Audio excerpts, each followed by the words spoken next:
مارچ 635 عیسوی کے اوائل میں حضرت ابو عبیدہ اور حضرت خالد بن ولید فحل سے شام کی طرف روانہ ہوئے۔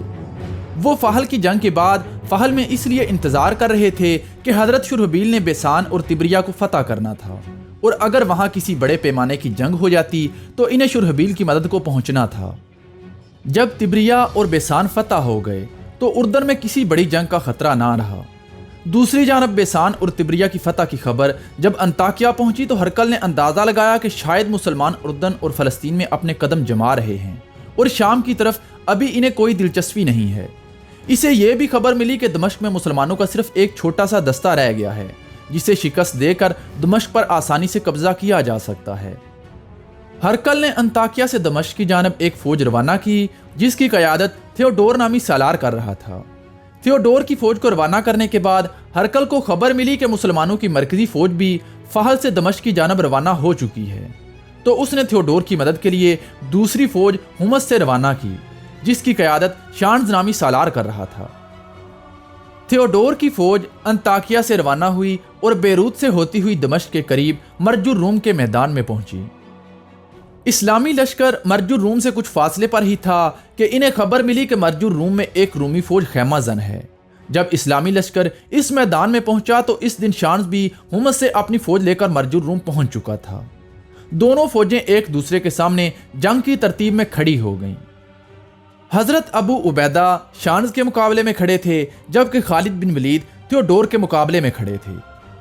اسلامی فوج کی تعداد تقریباً 15,000 کے قریب تھی کیونکہ فحل کی جنگ میں مسلمانوں کی تعداد 30,000 تھی، اور فحل کی جنگ کے بعد آدھی اسلامی فوج حضرت عمر بن عاص اور حضرت شرحبیل کے ساتھ فلسطین کی طرف چلی گئی تھی، اور باقی آدھی فوج حضرت خالد بن ولید اور حضرت ابو عبیدہ کے پاس تھی۔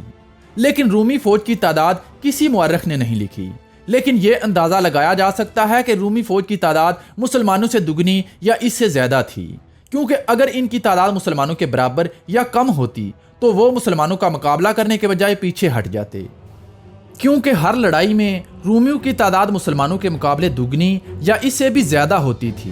پھر بھی رومیوں کو ہر میدان میں مسلمانوں کے ہاتھوں شکست کا سامنا کرنا پڑ رہا تھا۔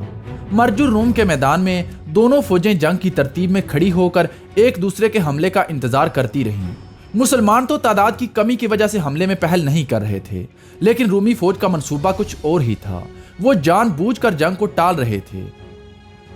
مسلمانوں کے سپہ سالار حضرت ابو عبیدہ تھے، اس لیے حضرت خالد بن ولید ان کی اجازت کے بغیر کوئی فیصلہ نہیں کر سکتے تھے، لہذا خالد بن ولید بھی ابو عبیدہ کے حکم کا انتظار کرتے رہے۔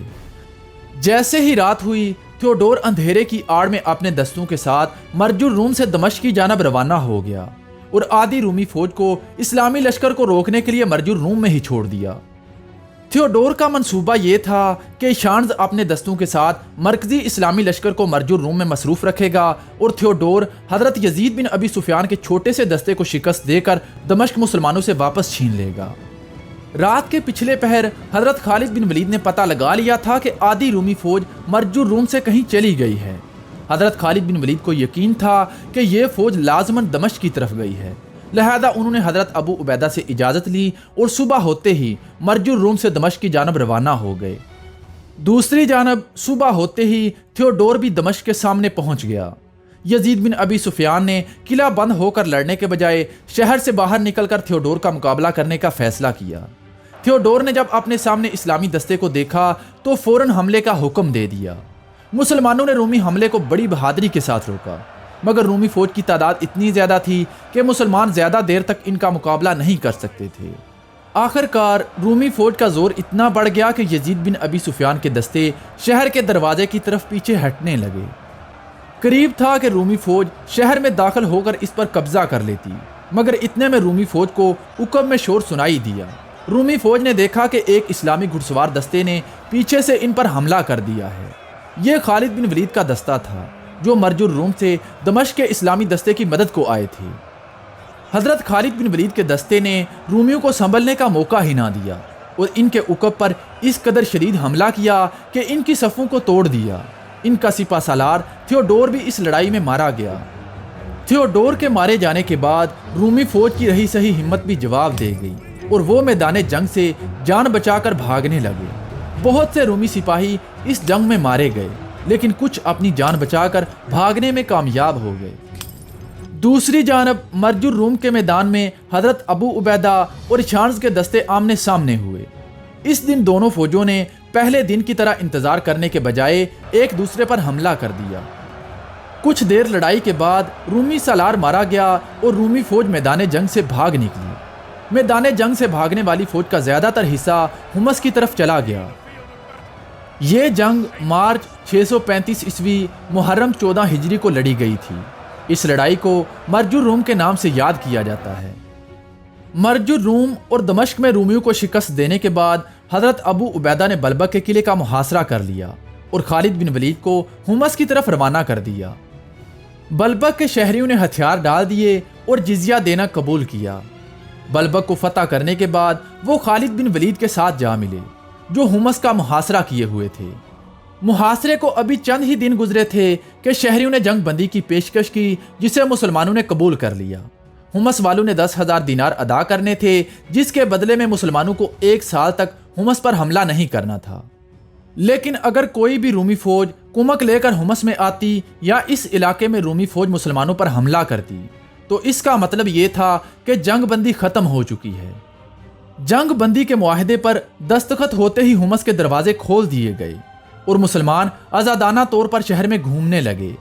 حمص کے شہری یہ دیکھ کر حیران تھے کہ مسلمان شہر سے جو بھی چیز لیتے اس کی قیمت ادا کرتے۔ اس دور کی فاتحین فوجوں سے مسلمانوں کا کردار بالکل الگ تھا۔